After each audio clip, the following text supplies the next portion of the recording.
Wrong thinking produces inharmony in our body, which in turn produces sickness. Our bodies sometimes are instantly reharmonized while in the silence.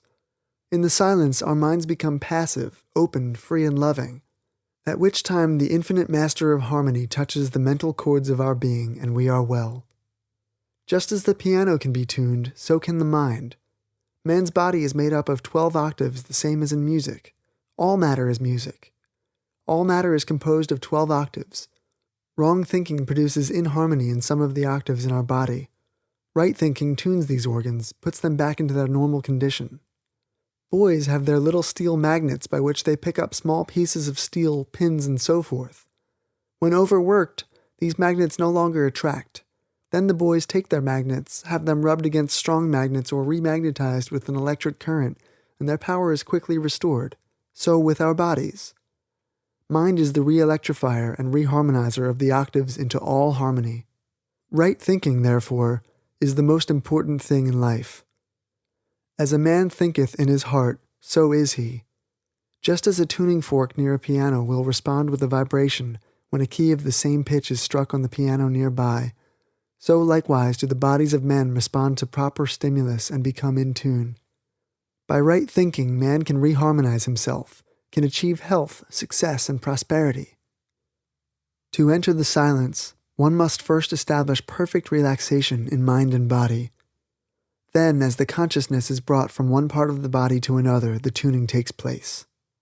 If the leader in the silence should be intoning, there will be many in the audience who will feel tinkling sensations, vibrations, and are often instantly healed. They have been instantly reharmonized. Sometimes it may take several intonings in the silence for a complete healing. Should you have a violent vibration, feel no fear, but thank God for your healing, because the more violent the vibration, perhaps the worse has been your condition, and the more surely has the reharmony begun.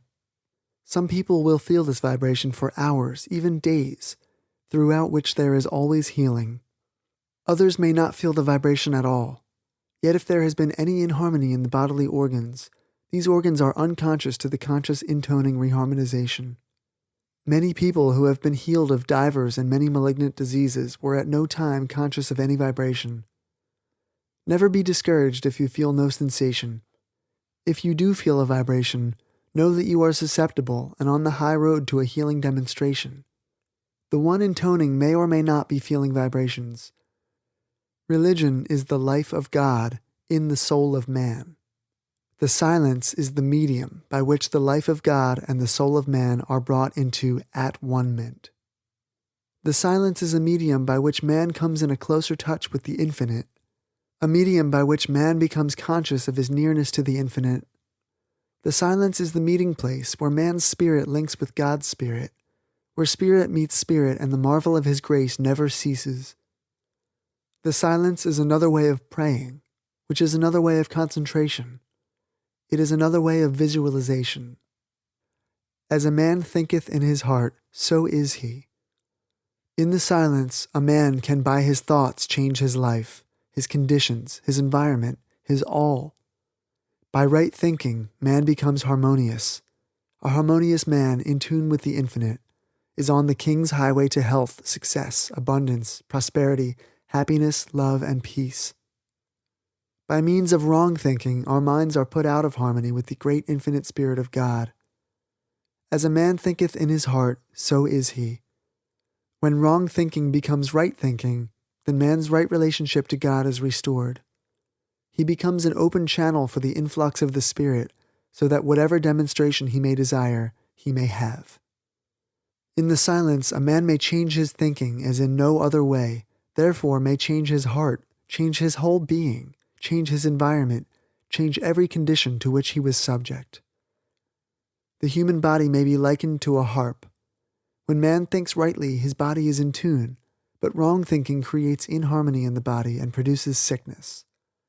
Wrong thinking produces inharmony in the mind, which, of course, disconnects man from rightful association with the divine.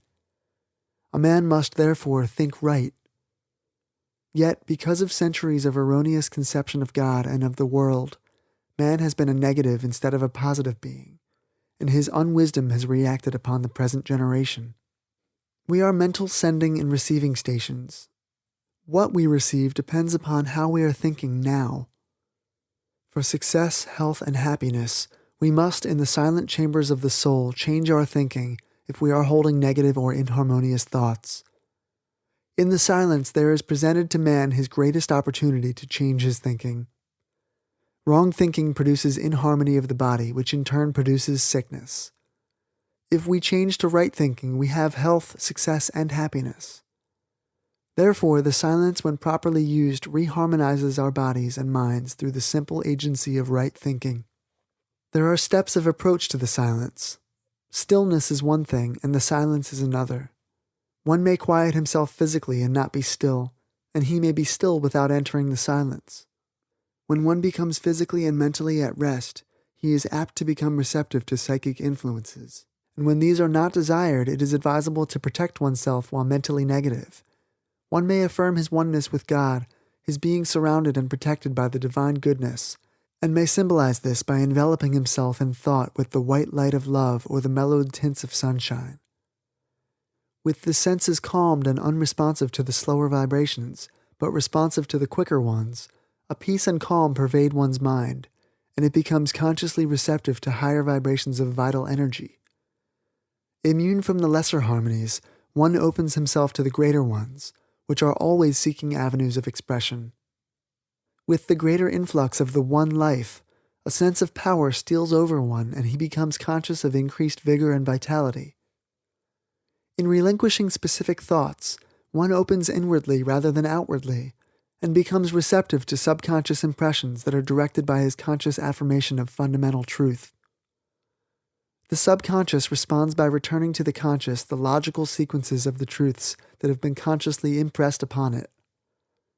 The subconscious follows the lead given to it by the conscious affirmations of truth, and it brings back the consciousness of those truths in their various ramifications.